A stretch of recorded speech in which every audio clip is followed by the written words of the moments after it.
Haleluya. Shalom saudara dikasih Tuhan, ketemu lagi dengan saya Evangelis Abraham Effendi Usman. Saat ini saya berada di Nias, salah satu pulau, untuk melakukan pelayanan penginjilan. Mohon dukung doa agar banyak jiwa dikuatkan, banyak jiwa diselamatkan, karena seperti yang kita ketahui selama ini bahwa Pulau Nias sudah banyak dimasuki oleh pekerja asing, pekerja palsu, di mana mereka ingin mengajak pemuda-pemudi Kristen Katolik untuk masuk ke agama mereka dengan berbagai cara mereka lakukan, seperti ditawarin sekolah, ditawarin pekerjaan, bahkan ada yang dikasih rumah kalau mau masuk agama mereka, agama Islam. Maka dari itu Bapak Ibu terus dukung dalam doa agar kita diberikan hati Bapa, hati yang mau melayani jiwa-jiwa. Terima kasih. Udah nggak foto lagi. Udah.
Iya.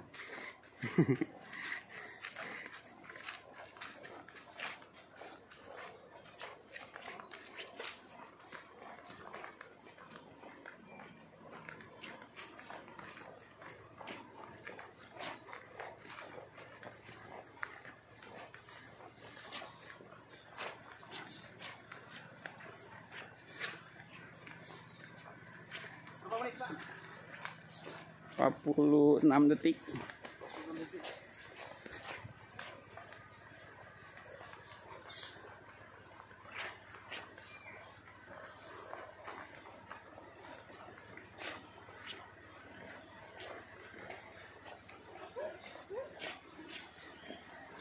Bentar, Kak. Bentar. Ya, kelihatan ada orang juga.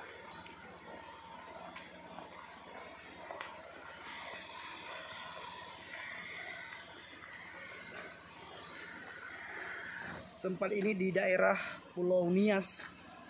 Nah, banyak jiwa-jiwa perlu penguatan di sini karena guru-guru palsu juga sangat banyak masuk kemari untuk mengelabui pemuda-pemudi kita dengan segala iming-iming mereka lakukan supaya pemuda-pemudi Kristen, Protestan, Katolik yang ada di Pulau Nias masuk ke agama Islam. Nah, ini adalah salah satu tujuan kita datang ke Pulau Nias, untuk menghambat mereka supaya mereka tidak masuk ke agama lain, agar iman percaya mereka kepada Yesus itu tetap. Haleluya, haleluya. Assalamualaikum warahmatullahi wabarakatuh. Salam Aki. Aku kabarkan Injil keselamatan. Bapak Ibu kasih Tuhan, ketemu lagi dengan saya Evangelis Abraham Effendi Usman. Bagaimana kabar saudara semuanya?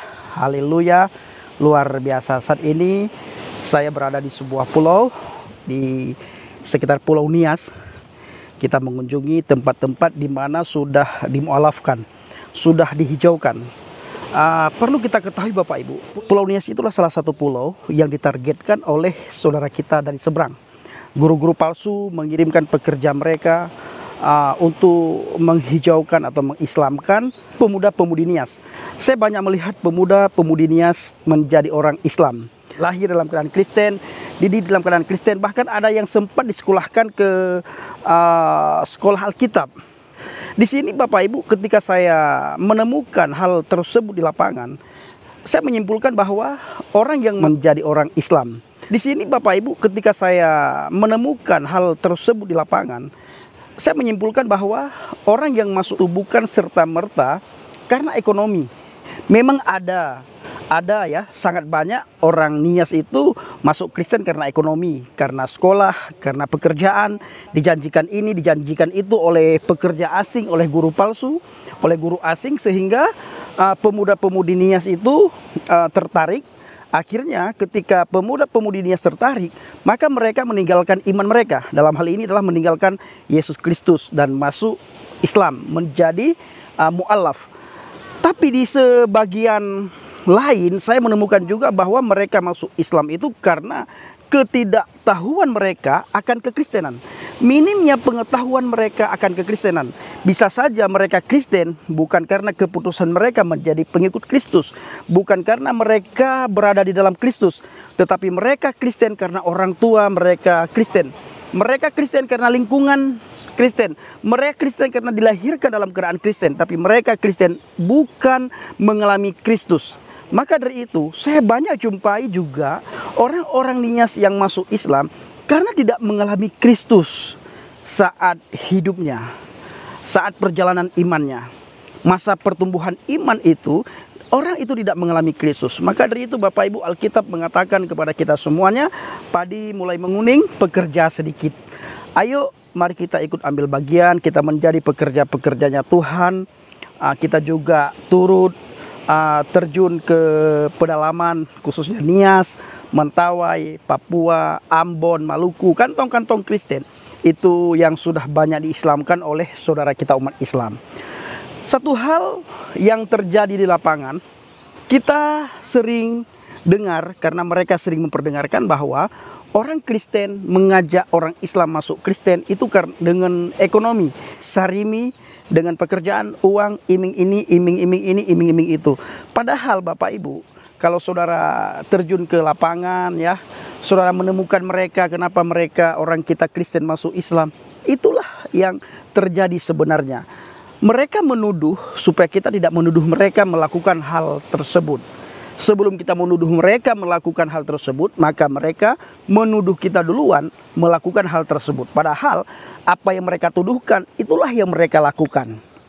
Nah saudaraku, mari kita menjadi pekerja di pedalaman, khususnya menguatkan anak-anak pemuda-pemudi Kristen, pemuda-pemudi Katolik agar iman mereka kokoh, mereka mengenal Kristus, mereka mengalami Kristus, sehingga tidak akan mudah, tidak akan goyah iman mereka ketika mereka berhadapan dengan guru-guru palsu. Nah, terima kasih, kiranya video singkat ini menjadi informasi bagi kita semuanya. Kenapa di Nias itu banyak mu'alaf. Yang pertama sekali, karena minimnya pengetahuan akan Alkitab. Kedua, karena tidak pernah mengalami Kristus.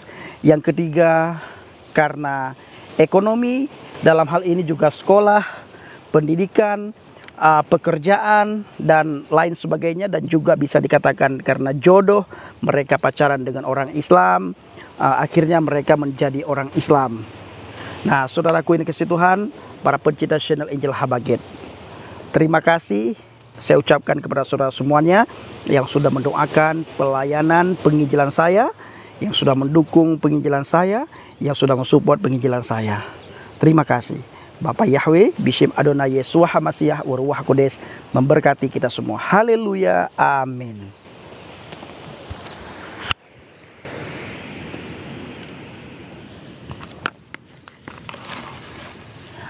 Bapak Ibu, kita masih santai di sini ya, menikmati